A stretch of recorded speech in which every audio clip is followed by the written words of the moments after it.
Алматының барлық массажный орталықтарының барлығына бардым. Бәрінен 3 айда бір массаж алам. Бір айдай жақсы болып жүрем. Одан 3 ай, 4 айдан қайта ауыра бастаймын. Квотамен больницаға жатып шығам.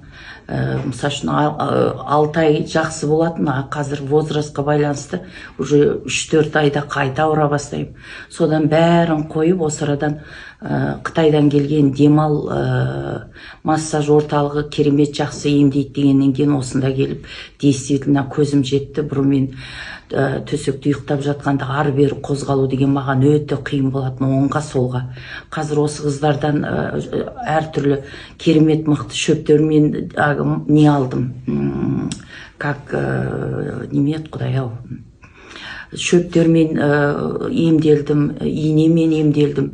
Сонымен өте жақсы болып қалдым. Бұрынғыдай емес, жүрісім де жақсы, ақырын жүріп жүрім. Бұрын жүре алмайтым. Қазір уже жарты сағатқа дейін жүріп жүрім, 1 сағатқа дейін жүріп жүрім. Бұрын 15 минуттан артық жүре алмайтым. Түнгі ұйқымда кішкене тынышталып келе жатыр, түні бойы оянатым. Сондықтан осы қыздарға алғысым шексіз, Құдайға жаратқан иеме алғысым шексіз. Осы Камиланы кездестіргенге, Камиладан керемет жақсы ем алып, керемет рахаттанып жүрмін, шынын айту керек.